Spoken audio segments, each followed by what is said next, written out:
Hey everyone. With the cold winter months approaching, I've seen a lot of comments and posts on the Edible Ottawa Facebook group about people bringing in their outside plants indoors, be it their tomatoes, their peppers, hot peppers, flowers, whatever it might be.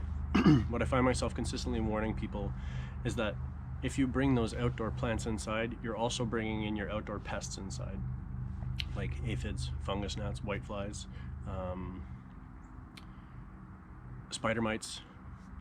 And you're probably also bringing in a couple of beneficial things like spiders and centipedes, but I don't know about you, but centipedes really creep me out and I don't want them in my house. Spiders not as much, but you're not bringing in enough spiders to really combat the problem. Once aphids start procreating indoors, there's no stopping them. I mean, you can use a little bit of insecticidal soaps or Dawn soap, whatever remedy you might have, but you're doing that every 2 days for 2 or 3 weeks, and then you stop, and then what you find is that they just keep coming back, and you treat them so much that you're just killing your plants in the end. So I have a process that is really stressful on the plants at the beginning of the season, some of the plants don't make it, but the benefit is that I don't have bugs in my house. So I'm gonna start today on this little rosemary. The process on this rosemary is the same that it is for any of the peppers that I bring in, tomatoes, whatever it may be. And yeah, I'll get started. To start, make sure you have some fresh potting mix. This is Pro Mix BXM that I picked up at Richie's. The key is that you have fresh potting soil, not potting soil that's been sitting outside, because then again we're just facing the same problem. We're bringing in outdoor pests inside.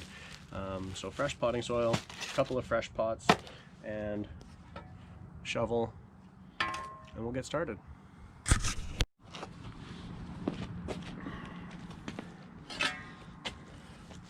So as you would normally, you're just going to want to dig around the roots, and remember, you can get pretty close to the plant because you're going to be washing all of the soil off. You're going to be washing all the soil and all the bugs away from the roots, and the plant itself. And the first time that I did this, I was really concerned about washing the soil away from the roots. But again, if you don't really clean your plant off, the bugs are coming in. So we've got a nice clean root ball. Shake off as much of the dirt as you can. And this is a really small root ball, so it didn't grow very much. I had planted some zinnias around my herb garden, and they just shaded out everything in the herb garden. So my herbs, they didn't do so well. Last year I had just a massive rosemary plant, but yeah, this year the root ball isn't so big, so this is, maybe the plant won't be stressed too much when I finish with it. So I think I mentioned this is the same treatment that I give my tomatoes and my peppers when I bring them indoors. And yes, you're going to see that it's extremely stressful on the plant, but in my opinion, the only way to keep the bugs outside. You want to be sure to wash all the soil away from the roots, completely bare. And then you're going to do the same with the top of the plant. And this is the part that I consider to be most stressful to the plant. So this is a bucket that I filled up with insecticidal soap. So I'm sorry, it may not be the most organic approach. It is Safer's insecticidal soap. I filled it up a couple weeks ago to bring in my can't remember, like my cat palm, and I dip the roots in the insecticidal soap, and while the roots are resting in the insecticidal soap and the insecticidal soap is doing its job, I'm also going to give the top of the plant a bit of a soaking.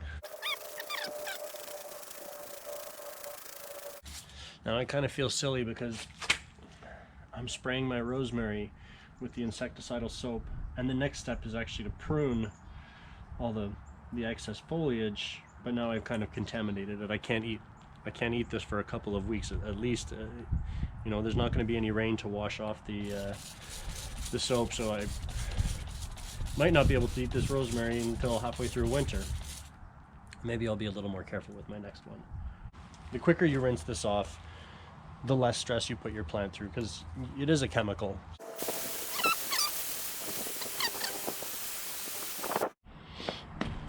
So in an effort not to repeat my mistakes, this one, before I wash the roots in the plant, I'm gonna prune all of the leaves so that I can eat them today if I want to. So as you can see with my second one, I pruned it back before getting it really good and soapy. So I got my yummy rosemary right here that I can eat. But pruning it back is something we have to do anyways, and that's because we've done so much damage to the roots that when this plant goes into shock, we don't want all of this foliage for the plant to focus on keeping alive. If we prune back as much as we can, and actually I could prune a little bit more, I think, it gives the plant less to focus its attention on, its energy, and it ends up doing a little bit better. So I'm gonna go ahead and pot these, and yeah.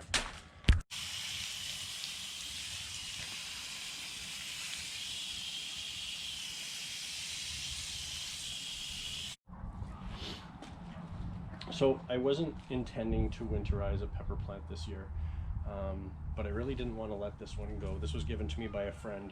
A mutual friend of ours passed away in March, and this scrawny, dilapidated little Carolina Reaper plant,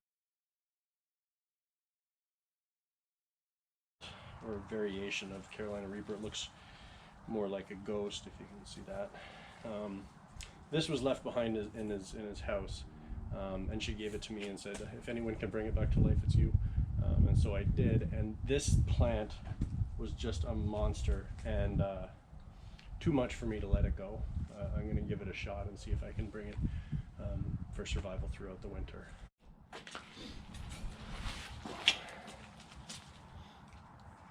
So there's sort of two options for overwintering a pepper plant. The one I'm going to go with today is pruning it back for a cold winter. So I want this plant to go all winter between around 5 to 10 degrees, or between 0 to 10 degrees. And I'm going to probably hack it back to no bigger than 6 inches on any one of these branches, and keep my fingers crossed that this root ball can keep it alive for the winter. This plant is going to be asleep for that, technically asleep, and I'm hoping that I can keep my garage within those temperature ranges this winter. The other option, which I wouldn't do on a plant this big, it wouldn't really work. If you had a smaller pepper plant that you could prune into kind of a 2-foot ball, like probably a foot on either side, into like a kind of a bush, a small bush, you could bring that inside, wash off the roots, wash off the top, and you might be able to get it to continue fruiting if you have adequate lighting. Any of the green peppers that still kind of remain will ripen indoors on the plant if you take that method. I've been able to do that in the past with smaller plants, but again, because I've put this plant through so much stress, I've cut the roots when I was pulling it up. There's no way this root ball could sustain most of those peppers, so I'm gonna have to take it through the process for overwintering it in a dormant state.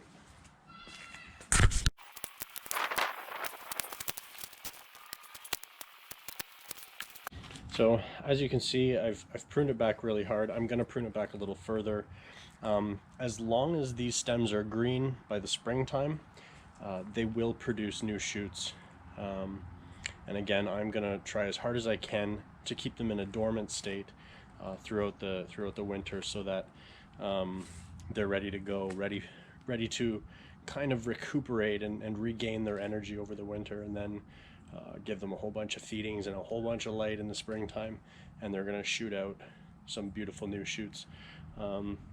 So I guess I'll give you an update in the spring, and hopefully these will be ready to go.